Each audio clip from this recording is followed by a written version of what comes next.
Welcome to another episode. What are you reading? What are you writing? A weekly video podcast features creatives, writers, and readers, and we come together to talk about books. I am your host, Karen E. Osborne, author of 4 novels and counting. I am so glad you're here. I think you're going to enjoy our next guest. I am so glad you guys decided to join us again. And I'm also excited about someone else who's joined us again. I want you to meet J.R. Konkol, who I'm going to call Jeff because that's his name, but he writes under J.R. Konkol. And hi, Jeff. It's so nice to see you again. Yeah, it's been a long time. Yeah, and a lot of books in between. Yeah. So the first time we met, we were discussing Citadel of the Fallen, which was book 1 of my Rebirth of the Fallen series. So book 6 of that is out, and then book 7 has a March of 2025 publication date.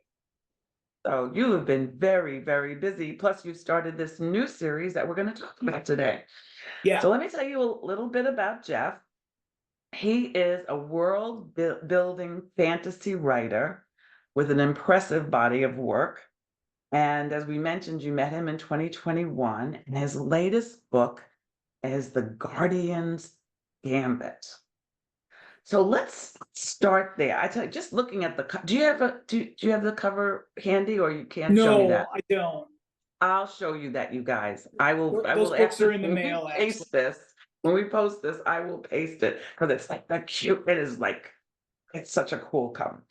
And so let's start with the premise of the Guardian Gambit. So the elevator pitch line, which I thought about before I started writing it, which is rare for me. Because with the fantasy series, I was like, well, how do I describe this? There's so much going on. How do you boil it down to one sentence? Well, this one's easy. It's Watership Down meets the Matrix, except with cats. I was so Watership Down was one of my absolute favorite books to read to my children. Mm-hmm.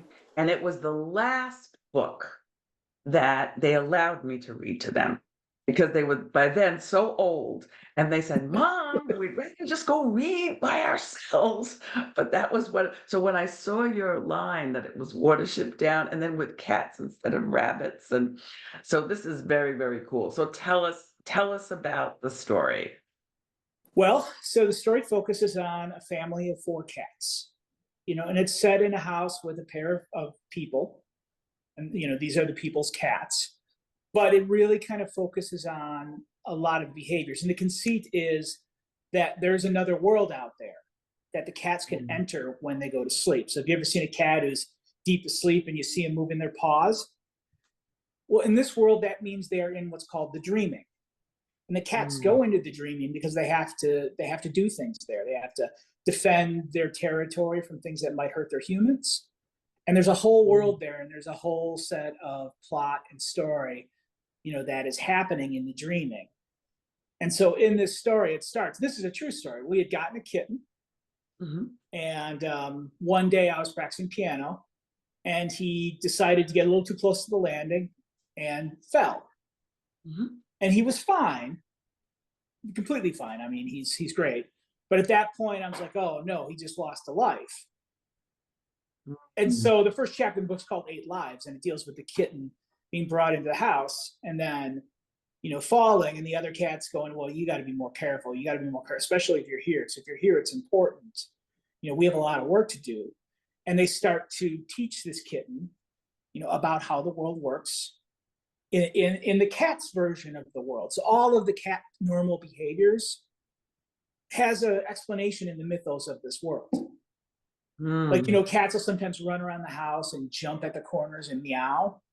Well, there's a type of cat called a spirit chaser, and they can see ghosts and they chase them away. And it explains, like, the zoomies, why cats will run around after they've been through the litter, and all of the little cute kind of cat behaviors get built into the mythos. And part of this is this young kitten The reader learns about it as the younger kitten is learning about it. And then Mm. what So they it's come, unfolding. yeah. So you've got, and it's multiple point of views, but not a lot of them. It's pretty much the four cats, and you get one or two chapters with the humans because there's a story there too, but they're not the main focus. But they've got a very interesting, built up story, and there's a little bit of meta humor there as they occasionally joke. Oh, I wonder if the cats are teaching the kitten how to cast spells in a fantasy land, and one of the cats is nearby, baps him in the nose. So you do get some play back and forth, but the real focal point of the story is, of course, the cats Yeah. and the things that they can do when they're in the dreaming, because they all have like different professions, and then there's a lore to it and a little bit of a language, not as much as Watership Down, but a good amount of it. Because I do like to world build. I've done a lot of it with fantasy series. So this is, my belief is you do your world building a little slowly. You can jump people into a world and force them to figure everything out, but I find that sometimes really puts off readers. So I like to kind of Yeah. dish it out slowly. And there's so many concepts that I want to, this chapter is going to deal with why do cats use catnip? And why do some cats roll around in the catnip and carry it around the house with them? Well, there's a reason in the mythos for it, so that's explained. And what does it helps them get in and out of the dreaming. So one of the cats, the guardian, actually, for the Guardian's Gambit, has to teach the kitten, okay, well, we have to teach you how to get in the dreaming. Let's roll around in the catnip. Here's how you do this. So you've got a lot of fun moments like that. That's very cool. Now, this is also like an adventure, right? It's like Yeah, it is definitely an adventure. I write a lot of like Lovecraftian style monsters, mm, big, scary things.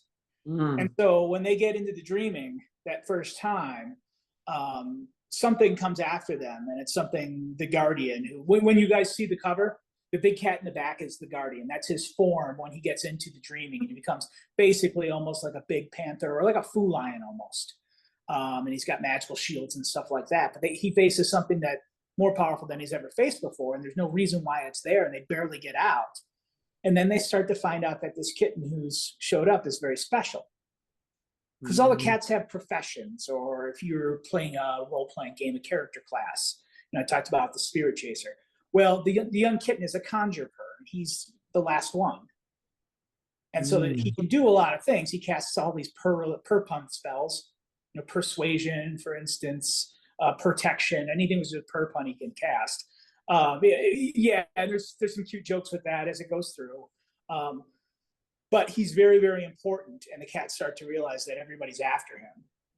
Ah, So so they have to figure out how to protect him while he's learning how to become, one of these cats who can go in on the dreaming and learning to master his abilities.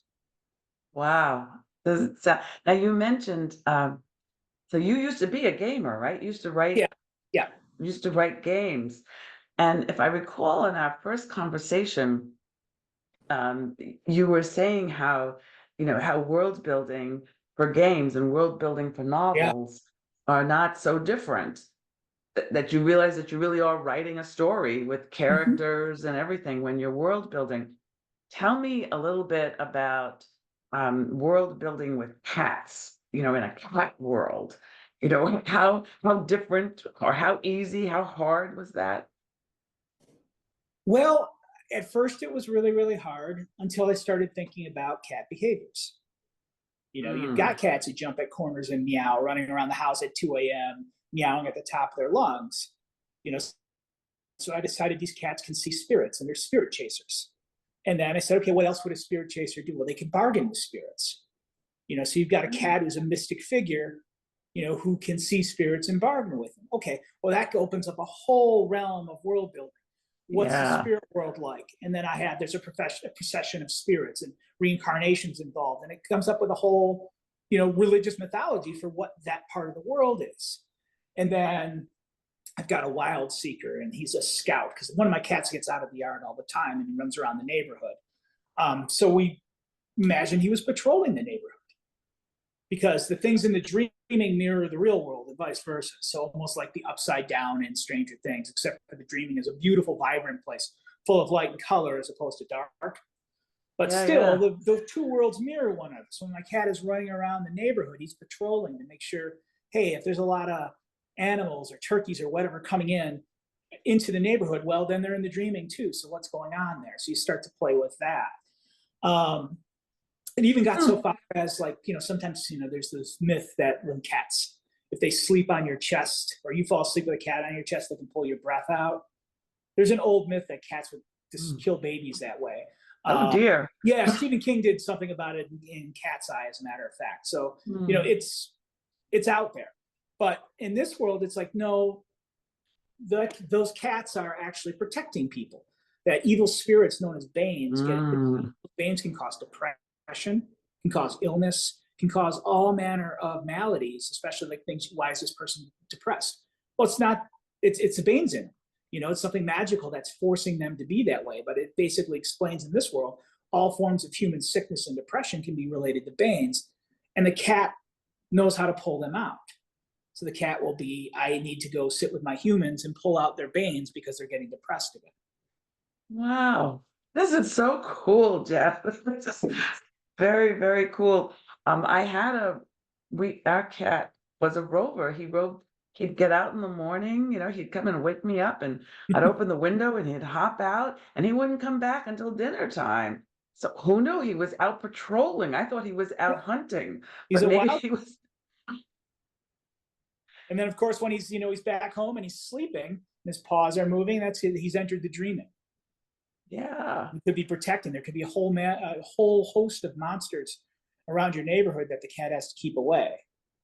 And then yeah, when you go further with world building, well, obviously the cats are going to have a government. of So course. right. So the lead cat, the cat who runs the clouder, because that's what a family of cats is called, is the Cotton Ra. And so he leads the cats of the family. And then there's an Ul Cotton Ra who controls the cat's land. All the cats in the neighborhood have to come together and meet occasionally. And then you get into political intrigue when you start to find out that some of the cats aren't on the up and up, and maybe they're working against him. Hmm.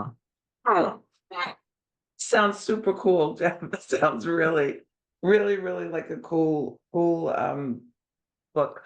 When you think about your main character, Mhm. and I don't know if that's the baby, the little kitten, Yeah, it is. It's both. uh, It's both shaman. and the guardian. Yeah, it's kind of the Yeah, relationship between the two of them, I would say. yeah. So, are there any like qualities about them that you really just love Yeah, about their nature, about who they are?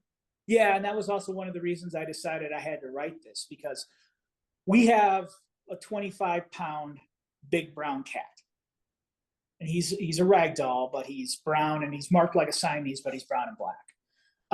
And he's in great shape. He climbs trees. He's just huge, and he is the gentlest cat around. And he is the cat dad for any kittens we get, because they'll all attack and climb him, and he never gets mad because he knows he can win. Yeah. So he's like, he just I just want to make sure you're feeling good. So he'll like be very gentle with all the cats. So he's the guardian figure, and he's the one who has to start raising the kitten, because if you've ever introduced cats into a family, a lot of them don't get along right away. Cats are pretty Right. aloof. So this cat knows it's his job to raise this kitten. And as they start to do it, they do develop a really, really strong bond, because the big cat is so kind. And the kitten starts to understand that all this stuff is happening because of him, and he starts to feel guilty. And since I'm playing with cats, one of the things I get to do, which you don't get to do in a lot of like fantasy novels or real world novels, is cats have 9 lives. Right. So not some cats lose lives in the course of this book. I get to make my monsters scary and those scenes very scary, because I can quote unquote kill a cat without killing the character, because the cat just loses a life. So as some Right. cats are losing lives to protect Shaman, the kitten, he starts to really, really feel horrible about Mm. it. And he starts to question, does he have any worth? And if everything's after him, Mm. why shouldn't he just give himself up? Uh, Mm. so he really starts to question that, and the other cats, don't want him to feel that way. And he develops a really strong father and son bond with the guardian, who's protecting him throughout the entire book, to the point where in the later chapters, they start referring to each other as father and son. And it organically happens. Yeah, there are many, many touching moments, which I didn't know would be there when I started writing it. That's awesome. I already know the three people that I'm going to buy gift a copy of your book to. Oh, I'd love to I hear it. I have three folks. So as soon as what's the date that it comes out? November 7th. November 7th, and that's when we're going to air this on November 7th. So this is pub day. And Well, great. Well, then yeah, if it's oh yeah, November 7th, you should get a copy. I'm sure they'll be absolutely. running a Kindle discount. But get the hardcover. It is a beautiful book. You'll see the cover later. They did a wonderful, wonderful job because the That's artist's good. daughter loves cats, so she basically got involved and pushed the artist a little bit on it. Yeah, well, I have three cat people, and two of them are fantasy lovers.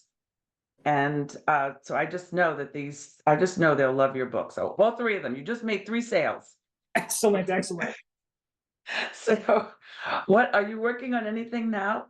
Yeah, as a matter of fact. So I've got publication date of March for book 7 of Rebirth of the Fallen. So I'm in the last stages of that, meaning I've got the PDF back where I have to do my final edits and all that. But Yeah. any author who, regardless of who your publisher is, when you start publishing a lot of books, especially in like a series, there's a rhythm to it. You work on one book, then the publisher comes back to you and says, okay, we're ready for production on this. You have to pivot to the other book. So I'm in that stage with book 7 of Rebirth of the Fallen, and then and when I do that, I map out the next book, because when you're reading and editing it for that final time, what better time to jot down your ideas for the next book, right? Yeah, yeah.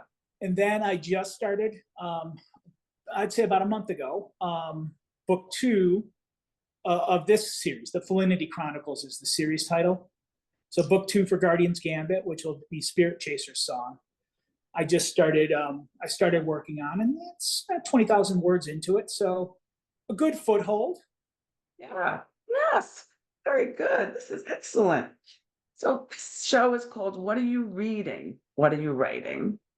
So I have two reading questions for you. The first is there a book that had a profound effect or an author on who you are as a writer? Well, since we're talking about a series that is Watership Down meets The Matrix with cats, I have to say Watership Down. And the reason I say it is, so when I was in grade school, I was identified. They thought I had a problem reading. It turns out I've got very, very strong recall, but I read very slowly. So they put me. Our public school was good enough where they would take those students out, for a couple hours every week and just put them in a room and encourage them to read. And so the book I read at that point was Watership Down. So I'll always remember it, based on it was in that point of my life where, I didn't know how much of a reader I would be. And that book opens so many doors. And it's also a book you can come back to and see a lot of different things, because obviously the social commentary in that book is very, very strong. Very strong, yes. But if you're a young reader, you don't catch it. You just get immersed into the world of the rabbits, because they have their whole language, their whole religion. Yeah. There's so much to it. I still remember scenes, and I read it to my kids, I don't know, 40 years ago, and I still can remember scenes from that book. It was really left a great impression on me as a writer as well. So is there a book that you have recently read, a more contemporary book, that you could recommend to our audience? I read there's a sci-fi show called The Expanse. And I read that series of novels. The sci-fi series, I think, maybe went for 5 seasons, but the novels go for a full 9 books. And they're really, really quite good if you like science fiction, because they are written from multiple point of views. So Game of Thrones, for instance, is multiple point of views. Every chapter is a different point of view. They do the same thing, but I think it's a team of 2 authors. And I think they do a very artistic job of it. And it's huge, space opera, all of these different, politics. And, it's 9 books and they're all quite long. So it's a very immersive story, but I just kind of appreciate their craftsmanship. Because you can do multiple point of views poorly. Yes.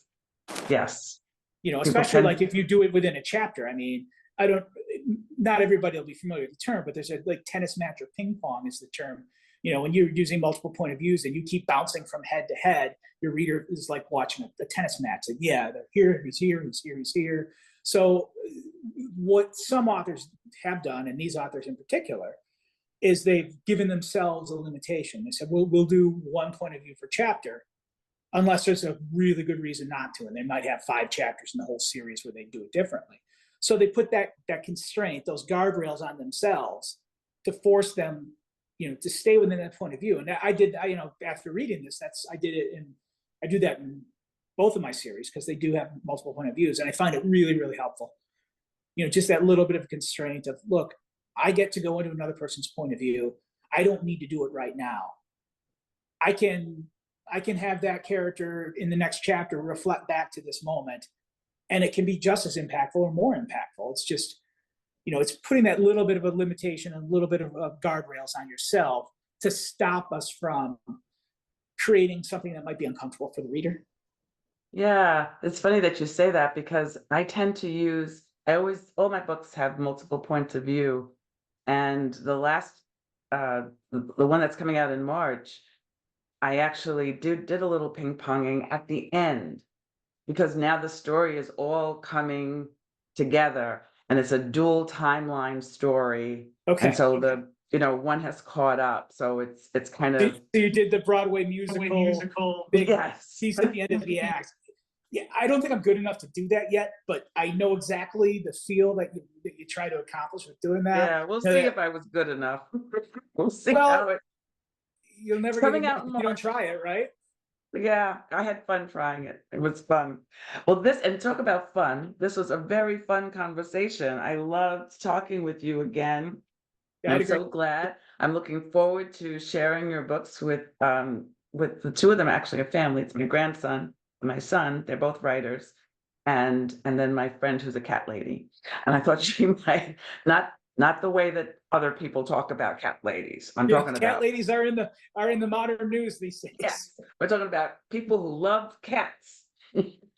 And I want to thank all of you. So please tell us how they can find you, because I know that now they're totally fascinated. Yep. Well, there's a couple of ways to find me. First, my website's jrkonkol.com.